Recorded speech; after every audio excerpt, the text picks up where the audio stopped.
Captain Vijayakanth அவர்கள் அன்னைக்கு மட்டும் இல்லைங்க, இன்னைக்கு, என்னைக்கு, எப்பவுமே மக்கள் மனசுல நீங்காத ஒரு இடம் பிடிச்சிருக்காருன்னு தாங்க சொல்லணும். இவரை பற்றி நிறைய பேர் நிறைய விதமான நல்லதும் சொல்லியிருக்காங்க, கெட்டதும் சொல்லியிருக்காங்க. அதெல்லாம் ஒரு பக்கம் இருக்கட்டும். கேப்டன் அவர்கள் அவங்களோட கேரக்டர் எப்படிங்க? அவர் ரியல் லைஃப்லேயுமே ஒரு ஹீரோங்க. அவர் போன வருஷம் டிசம்பர் 28 இறந்துருக்காருங்க. அதாவது அவர் சினிமா ஃபீல்டுலேருந்து ஒரு கடைசியாக நடித்த படம் அது கிட்டத்தட்ட ஒரு 6-7 வருஷத்துக்கு மேலே இருக்கும். அதுக்கப்புறமா சினிமாவிலே அவர் எந்த படத்துலையுமே ரொம்ப நடிக்கவும் இல்லை. அவருக்கு உடம்பு ரொம்ப மோசமான நிலையில் தாங்க இருந்தார். அவர் கட்சிக்காரவங்கள பார்க்கறதாகட்டும், பார்த்திங்கன்னா எப்போதுமே ஒரு மாஸ்க் போட்டுட்டு இப்படி தான் கண்ணாடி போட்டு மாஸ்க் போட்டுட்டு தான் பார்த்துருக்கேன். அவரோட ஃபேஸே யாருக்கும் அந்தளவுக்கு தெரியல. ஏன்னா அவர் உடம்பு அந்தளவுக்கு மோசமான நிலையில் தான் இருந்திருக்காங்க. இவர் அவங்க ஒய்ஃப் அமெரிக்காவுக்கு அங்கே இங்கேன்னு வெளிநாடு எல்லா நாட்டுக்குமே அழைச்சிட்டு போயிட்டு வைத்தியம் பார்த்துருக்காங்க. பார்த்து இருந்தாலுமே அவருக்கு உடல்நிலை ரொம்ப மோசமாக தான் இருந்திருக்கு.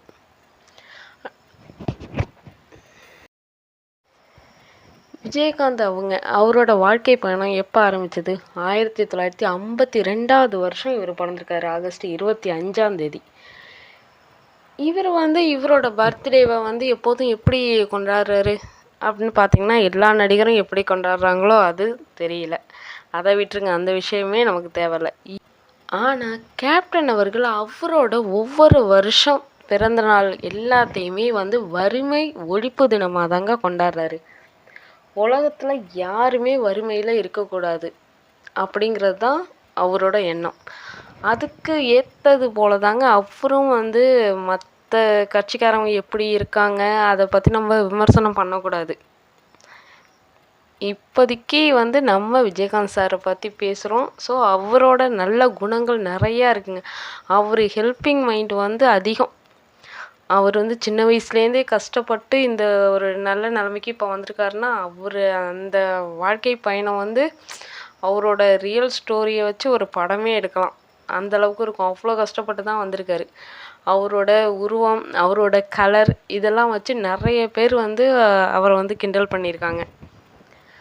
அந்த அசிங்கம், அவமானம் எல்லாத்தையுமே கடந்து அவர் கேப்டன் அவங்க வேறு லெவலில் தான் சினிமாவில் சாதிச்சிருக்காங்க. அதே மாதிரி ரியல் லைஃப்லையுமே அவர் சினிமாவில் பார்க்குற அவரோட முகம் இருக்குது பார்த்தீங்களா, புரட்சிகரமான நடிப்பு. அதில் அவர் ஏழை மக்களுக்கு நிறைய நல்லது செய்வார். இதை நம்ம நிறைய படத்துலையுமே பார்த்துருக்கோம். ரியல் லைஃப்லையுமே அவர் அப்படி தான் இருந்திருக்கிறாரு. நிறையா பேருக்கு தெரிஞ்சும் தெரியாமலும் அவ்வளோ ஹெல்ப் பண்ணியிருக்காரு. எல்லாருக்குமே கூட நடிக்கிற நடிகர் நடிகைகளுக்கு அவ்வளோ செஞ்சுருக்காரு. அவர் யூனிட்டில் வேலை பார்க்குற ஒரு லைட்மேன் ஆகட்டும், இல்லை ஒரு சின்ன சின்ன வேலை பார்க்குறவங்க, ஒரு டச்சப் மேன் ஆகட்டும், யாராக இருந்தாலும் சரிங்க, இவர் என்ன சாப்பாடு சாப்பிட்றாரோ அந்த சாப்பாடு தான் அவங்களுக்கும் கொடுக்கணுன்னு அவர் சொல்லுவாராம். அதே மாதிரி இவரோட பேனரில் நடிக்கிற எல்லாருக்குமே, இவரோட ப்ரொடக்ஷனில் நடித்தாலும் சரி, இவர் எந்த படத்தில் கமிட் ஆகி அந்த படத்தில் இவர் நடித்தாலும் சரி, அங்கே இருக்கிற யூனிட்டில் இருக்கிற எல்லாருக்குமே ஒரே விதமான சாப்பாடு தாங்க. ஹீரோவுக்கு ஒரு சாப்பாடு, ஹீரோயினுக்கு ஒரு சாப்பாடு, அதுக்கப்புறம் ரொம்ப கம்மியாலாம் வேலை பார்க்குறாங்க பார்த்தீங்களா, லைட்மேனு, அவங்க இவங்க சின்ன சின்ன ஒர்க் பண்ணுறவங்க, இவங்களுக்கெல்லாம் வேறு வேறு சாப்பாடு அப்படிங்கிறதெல்லாம் கிடையாது. இவர் என்ன சாப்பிட்றாரோ அந்த சாப்பாடு தான் எல்லாருக்குமே. அப்படிங்கிறது சாப்பாட்டில் ஒரு பொதுவான ஒரு இது தான் இவரை பொறுத்தவரைக்கும். அதே மாதிரி இவரோட கட்சி ஆஃபீஸ்க்கு யார் போனாலும் எப்போவுமே சாப்பாடு போட்டுக்கிட்டே தான் இருப்பாங்க. அதாவது அன்னபூரணின்னு சொல்லுவாங்க பார்த்தீங்களா, அது மாதிரி இவர் என்றைக்குமே அவர்கிட்ட அன்னதானம்ங்கிறது அழியவே அழியாது. இன்னமுமே அவர் இல்லைன்னா கூட அவங்களோட குடும்பத்தில் இருக்கிறவங்க எல்லாருமே அதை ஃபாலோ பண்ணுறாங்க. இன்னைய வரைக்குமே அதை செஞ்சுக்கிட்டு தான் இருக்காங்க. ஒரு சில வருஷங்களுக்கு முன்னாடி இவரோட உடல்நிலை ரொம்பவுமே தாங்க மோசமாக இருந்துச்சு.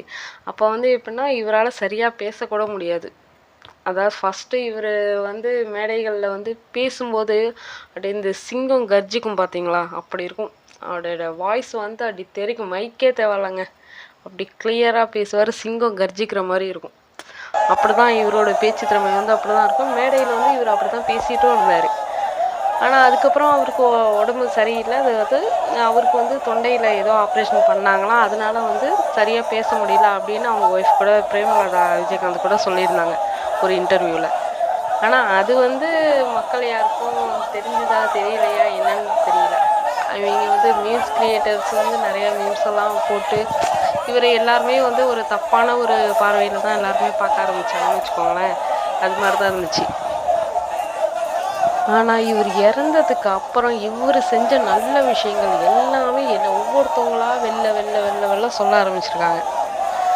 அப்போ இவருடைய இறப்பை வந்து எல்லாரும் அதுக்கு வந்து வருத்தம் தெரிவிக்கிறப்போ ஒவ்வொரு இன்சிடெண்ட்டாக சொல்ல இவங்கெல்லாம் மீம்ஸ் எல்லாம் தப்பான மீம்ஸ் எல்லாம் வந்தப்போ இதே மாதிரி யாராவது எதிர்த்து கேட்டுருந்துருக்கலாம் போல். இது மாதிரி ஏன் மீம்ஸ் போடுறீங்க, அவரோட கேரக்டர் என்ன தெரியுமா அப்படின்னு யாராவது பேசியிருந்தால் கொஞ்சம் நல்லா தான் இருந்திருக்கும். எது எப்படியோ அவர் போனதுக்கு அப்புறம் தான் சில பேர் வந்து இருக்கிறப்ப அவங்களோட அருமை தெரியாதுங்க. அவங்க இறந்ததுக்கப்புறம் தான் அவங்களோட அருமை தெரியும்னு சொல்லுவாங்க பாருங்க. அது வந்து கேப்டன் அவர்களோட லைஃப்பில் நடந்திருக்கு. ஒரு உண்மையான சம்பவம். அது எடுத்துக்காட்டே இவர் தாங்க. அவர் இருந்தப்போ யாருக்கும் அவரோட அருமை தெரியல. அவர் இல்லாதப்போ எல்லாருக்கும் அவரோட அருமை தெரிஞ்சிருக்கு. ஒரு சின்ன மனுஷங்க பெரிய மனுஷங்க எந்த பாரபட்சம் பார்க்காம எல்லாருக்கும் அவ்வளோ உதவி செஞ்சுருக்கிறாரு. இப்போ இந்த மாதம் வர 28 டிசம்பர் 28 தான் அவர் போன வருஷம் வந்து டிசம்பர் 28 இறந்தார். இந்த மாதம் 28 டிசம்பர் 28 தான் அவருக்கு முதல் வருஷம். அவர் இறந்து அதோட ஒரு வருஷம் ஆகுது. இதில் வந்து நம்மளோட சேனலில் வந்து அவரை பற்றின சுவாரஸ்யமான தகவல்களை வந்து உங்கள்கிட்ட ஷேர் பண்ணிக்கணும் அப்படிங்கிறது தான் இந்த வீடியோ வந்து ரெடி பண்ணோம். இதில் உங்களோட கருத்துக்கள் என்ன நீங்கள் மறக்காமல் கமெண்டில் வந்து சொல்லிடுங்க. இல்லை உங்களில் யார் யார் வந்து விஜயகாந்த் அவர்களை வந்து முன்னாடி தப்பாக நினச்சிருந்தீங்க, இப்போ எல்லாரும் எப்படி நினைக்கிறீங்க? இல்லை என்றுமே அவர் தான் தலைவர், அவர்னால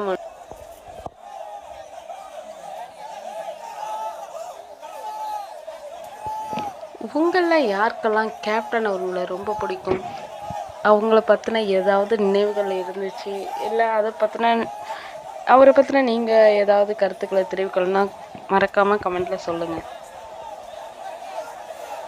கேப்டன் அவருங்க அரசியல் வாழ்க்கை அப்படின்னு பார்த்தீங்கன்னா அவர் வந்து தேமுதிக, அதாவது தேசிய முற்போக்கு திராவிட கழகம் அப்படிங்கிற வந்து ஒரு கட்சியோட தலைவருங்க.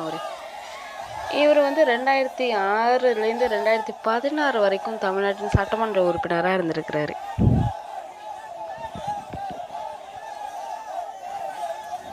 ப்ளஸ் இவர் வந்து ஒரு எதிர்கட்சி தலைவராகவும் இருந்திருக்காரு. அந்த பீரியடில் வந்து ஜெயலலிதா அவங்க, அதாவது ஏடிஎம்கே பார்ட்டி தான் வந்து சிஎம்மாக இருந்திருக்காங்க, ஜெயலலிதா அம்மா அவங்க.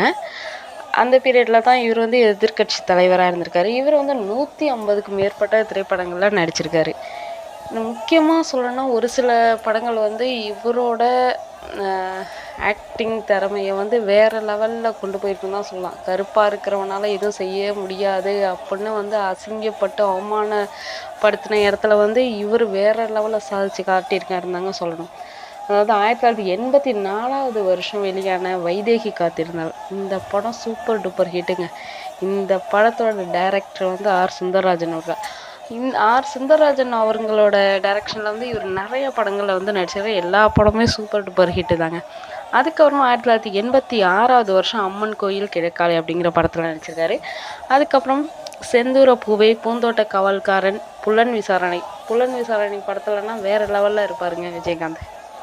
அப்படியே மிரட்டியிருப்பார்.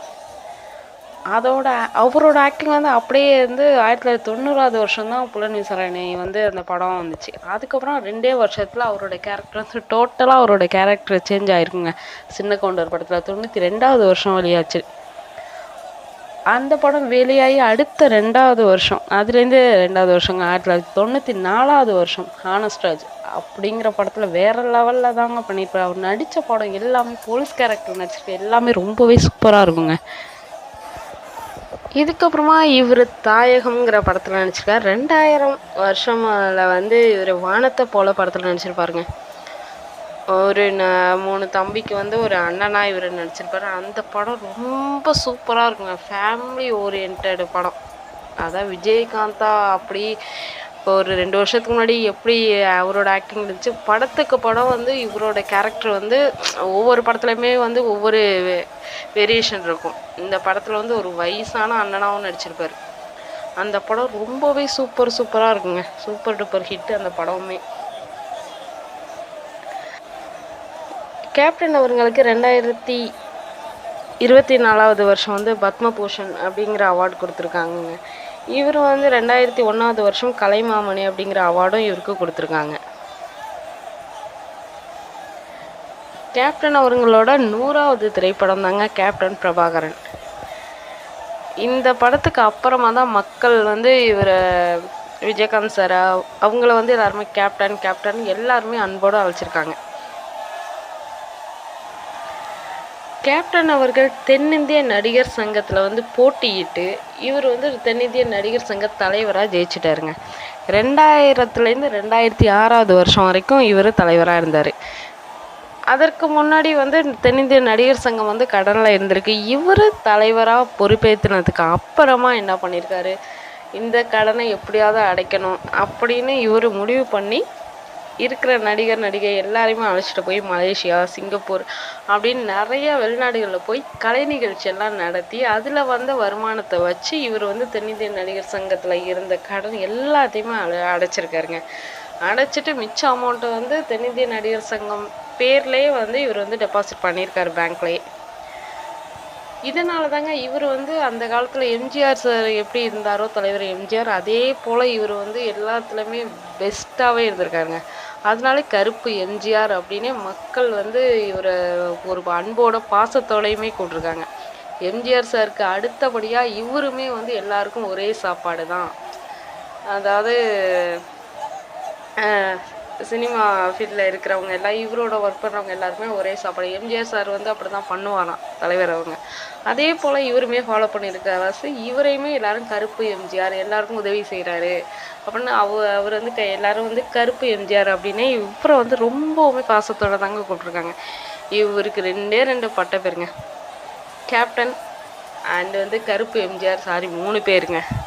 இன்னொன்று புரட்சி தலைவருங்க. கேப்டன் அவர்களை யாருக்கெல்லாம் ரொம்ப பிடிக்கும், அவரோட நினைவு என்ன உங்களுக்கு இருக்குது, அவரை பற்றின ஒரு மெமரிஸ் ஏதாவது இருந்துச்சுன்னா நீங்கள் மறக்காமல் கமெண்ட்டில் சொல்லுங்கள். மேலும் இந்த வீடியோ உங்களுக்கு பிடிச்சிருந்துச்சுன்னா லைக் பண்ணுங்கள், கமெண்ட் பண்ணுங்கள், ஷேர் பண்ணுங்கள். மறக்காமல் நம்மளோட சேனலை சப்ஸ்கிரைப் பண்ணி சப்போர்ட் பண்ணுங்கள். இந்த வீடியோவில் இருக்கிற விஷயங்கள் ஏதாவது உங்களுக்கு தப்பாக தெரிஞ்சிருந்தாலோ, இல்லை நான் ஏதாவது தப்பாக ஏதாவது ஒரு வருஷத்தையோ ஒரு சில சென்டென்ஸையோ வந்து தப்பாக ஏதாவது நான் சொல்லியிருந்தாலோ, வார்த்தையில் ஏதோ ஏதாவது தப்பு இருந்தாலோ தயவு செஞ்சு மன்னிச்சிடுங்க. வீடியோ ரெடி பண்ணுறப்ப நான் விட்டு தாங்க ரெடி பண்ணேன். வீடியோ பார்த்து ரெடி பண்ணும்போதே எனக்கு கண்ணெல்லாம் கலங்கிடுச்சு. ஸோ என்னால் வீடியோ ரெடி பண்ணவே முடியல. அந்த அவரோட இரங்கல் அந்த அந்த கூலர் பாக்ஸில் வந்து கேப்டன் அவர்களை வச்சுருக்க அந்த சீனை மறுபடியும் பார்க்குறப்ப என்னமோ இப்போ தான் நடந்த மாதிரி இருக்குங்க. என்னால் சுத்தமாகவே பேசவே முடியல. அதான் கொஞ்சம் ஸ்ட்ரக் ஆகி ஒரு மாதிரியாக பேசியிருப்பேன். பேசுகிறப்ப நிறையா தடுமாற்றம் என்னோடய வாய்ஸ்லேயே இருக்குது. இதை யாரும் தப்பாக நினச்சிக்காதீங்க.